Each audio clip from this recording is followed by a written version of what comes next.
नमस्कार। तो कैसे आप और देखिए, हमारे इंडिया में अक्सर फुटबॉल और क्रिकेट का बहुत कंपैरिजन होता है, लेकिन वर्ल्ड लेवल पर जब हम जाते हैं तो फुटबॉल को अमेरिकन फुटबॉल यानी कि जो एनएफएल वहाँ का टूर्नामेंट होता है उससे कंपेयर होता है। और जब भी फीफा वर्ल्ड कप आता है तो सुपर बॉल और फीफा को काफ़ी लोग कंपेयर करते हैं कि कौन सा बड़ा है, किसकी व्यूअरशिप ज़्यादा है। अब देखिए, ऑब्वियसली ये जो कंपेरिजन है ये सही नहीं है। जैसे आप इंडिया में अगर आप बात करें फुटबॉल और क्रिकेट का कंपेरिजन करते हैं तो कोई भी कंपेरिजन नहीं है, बिकॉज क्रिकेट इज़ बहुत ह्यूज स्केल पे।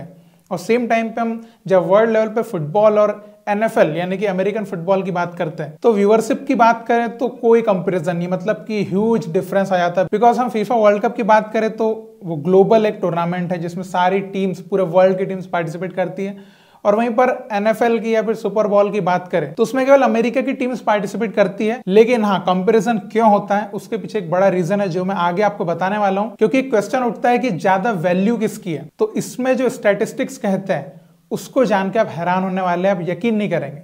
तो वीडियो को आप देखिएगा तो आपको एक अच्छी इंफॉर्मेशन मिल पाएगी एंड आप अमेरिकन फुटबॉल और फुटबॉल के बीच में क्या डिफरेंस है या क्या कंपेरिजन है उसको जान पाए, ताकि आप जब भी अगली बार डिबेट करेंगे तो आप जो है सामने वालों को बता भी पाएंगे। तो मेनली जो कंपैरिजन होता है वो होता है फीफा वर्ल्ड कप और सुपर बॉल के बीच में। तो सुपर बॉल क्या है? तो सुपर बॉल देखिए, वहां पे जो एनएफएल लीग होती है, अमेरिकन फुटबॉल की लीग, उसका जो फाइनल गेम होता है उसको सुपर बॉल कहा जाता है। और एनएफएल जो है अमेरिका की सबसे बड़ी लीग है। अब अगर हम इनको कंपेयर करते हैं, एक तो रेवेन्यू पे हम कंपेयर करेंगे और दूसरा व्यूअरशिप के हिसाब से, तो इसमें भी थोड़ा सा फर्क है। बिकॉज दोनों का जो फॉर्मेट है वो थोड़ा सा डिफरेंट है। क्योंकि एनएफएल की बात करें तो वो एक डोमेस्टिक चैंपियनशिप है जिसमें 32 टीम्स पार्टिसिपेट तो करती है, बट वो सितंबर से फरवरी तक चलता है और फरवरी में एनुअली उसका जो है फाइनल खेला जाता है। और वहीं पर फीफा की बात करें तो 4 साल में एक बार होता है और वो भी 1 महीने का बोल सकते हैं, और 1 महीने में पूरा टूर्नामेंट जो है वो खत्म भी हो जाता है। तो जब हम यहाँ पर अटेंडेंस में कंपेयर करेंगे तो obviously FIFA World cup NFL से पीछे रहेगा, बिकॉज वो 1 महीने में खत्म हो जाता है। तो अगर हम last super ball and last world cup को एक कंपेयर करते हैं तो उसके हिसाब से हम थोड़े से स्टार्ट्स पे नजर डालेंगे। तो 2023 में जो एनएफएल हुआ था उसमें ओवरऑल जो पूरी लीग की अटेंडेंस थी वो लगभग 18 मिलियन थी। जिसमें हम टीम्स के हिसाब से अटेंडेंस देखें तो नंबर 1 अटेंडेंस जो थी वो डालास टीम की थी, जिनकी 93,000 की एवरेज अटेंडेंस थी पूरे टूर्नामेंट में।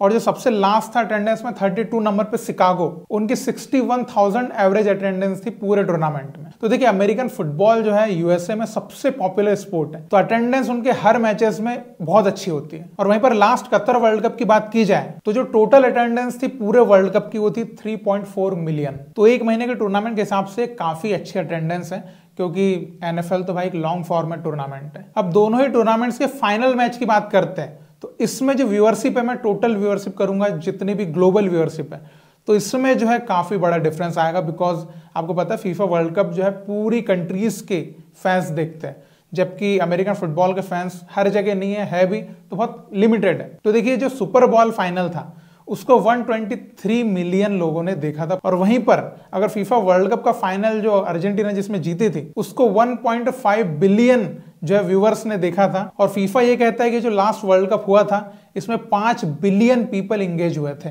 तो इस मामले में देखा जाए तो एनएफएल बहुत नीचे है। और यहाँ पर हमको ये भी नहीं भूलना, बिकॉज वो एक डोमेस्टिक चैंपियनशिप है और ग्लोबल मार्केट में भी वो उतना पॉपुलर नहीं हो पाया। अब देखिए, हम रेवेन्यू की तरफ बढ़ेंगे उससे पहले मैं आपको एक छोटा सा एक बात बताना चाहूंगा जो कि एडवर्टाइजिंग रेवेन्यू को लेके है। तो यूएसए में जो टीवी राइट्स थे फीफा वर्ल्ड कप 2018 के, वो फॉक्स के पास थे। और लास्ट जो सुपर बॉल हुआ था या एनएफएल हुआ था उसके जो टीवी राइट्स है वो भी फॉक्स के पास थे। तो आपको मैं छोटी सी जरा मजेदार बात बताऊंगा। तो लास्ट जो सुपर बॉल हुआ था उसमें 30 सेकंड का एड चलाने के लिए 6 से 7 मिलियन पे करना था स्पॉन्सर को। और वहीं पर 2018 में जो रशिया वर्ल्ड कप हुआ था उसके टाइम जो फॉक्स ने बताया कि वो चार्ज कर रहे थे $4 लाख केवल। तो आप फर्क देखिए कितना बड़ा फर्क है। इसलिए फीफा के लिए बहुत बड़ा चैलेंज है यूएसए में अमेरिकन फुटबॉल को बीट करना, बिकॉज बहुत बड़ा गैप है अभी। तो अब हम बढ़ेंगे रेवेन्यू की तरफ, जो कि आपके लिए भी बहुत ही मजेदार होगा जानना, क्योंकि रेवेन्यू में बहुत बड़ा फर्क आने वाला है। अब सबसे पहले तो थोड़ा सा रेवेन्यू मॉडल में आपको समझा दूं कि एनएफएल जो है वो ईयरली बेसिस पे उनका रेवेन्यू जो है ऑपरेट होता है, बिकॉज हर साल चैंपियनशिप हो रही है। लेकिन फीफा में जो है 4 ईयर का साइकिल चलता है, क्योंकि वर्ल्ड कप जो है 4 साल में एक बार होता है। तो इसलिए उनका जो रेवेन्यू ऑपरेशन है वो 4 ईयर के हिसाब से बनता है। तो फीफा का जो 2019 से 2022 का रेवेन्यू था वो था $7.5 बिलियन। अब मैं आपको एनएफएल का बताऊंगा तो आप शॉक्ड हो जाओगे, क्योंकि ये बिल्कुल ही डिफरेंट है। तो लास्ट 2023 का अगर आप रेवेन्यू देखते हैं एनएफएल का तो वो था ऑलमोस्ट $20 बिलियन, $20 बिलियन। तो ये देखिए मतलब बहुत ह्यूज डिफरेंस आ रहा है अभी। और वहीं 2022 का भी अगर आप देखते हैं वो भी $12 बिलियन था। तो आप देखिए कि कितना बड़ा मार्केट है अमेरिकन फुटबॉल का सिर्फ अमेरिका में ही। अगर आप इसको वर्ल्ड की सबसे अच्छी domestic league English Premier League से भी कंपेयर करके देखते हैं ईयरली रेवेन्यू के हिसाब से, तो अब देखिए इंग्लिश प्रीमियर लीग का 2022 का रेवेन्यू जो था वो 7 बिलियन था। तो इसमें भी जो है वो बहुत बड़ा डिफरेंस है। मतलब आप सोचिए कि अमेरिकन मार्केट में कितना पॉपुलर है अमेरिकन फुटबॉल। अब लास्ट में जाते जाते हम प्राइज मनी की तरफ भी चल लेते हैं कि प्राइज मनी में क्या डिफरेंस है दोनों ही टूर्नामेंट्स में। तो देखिए प्राइज मनी में काफी डिफरेंस है, मतलब बहुत बड़ा डिफरेंस है। बिकॉज एनएफएल की जो टीम्स है वो टिकट सेल्स, स्पॉन्सरशिप और जो टोटल रेवेन्यू होता है उसमें से जो एनएफएल है वो टीम्स के साथ शेयर करता है।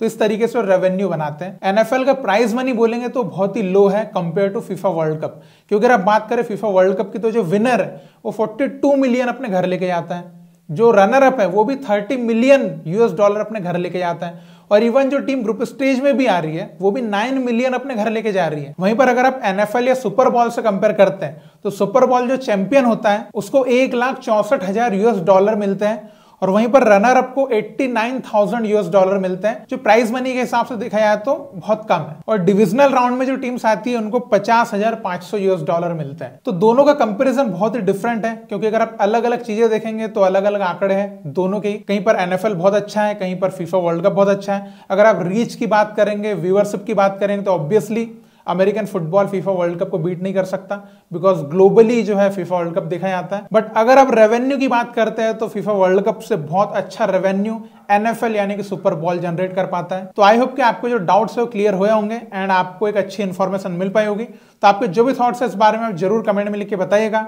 हम फिर मिलेंगे। जय हिंद।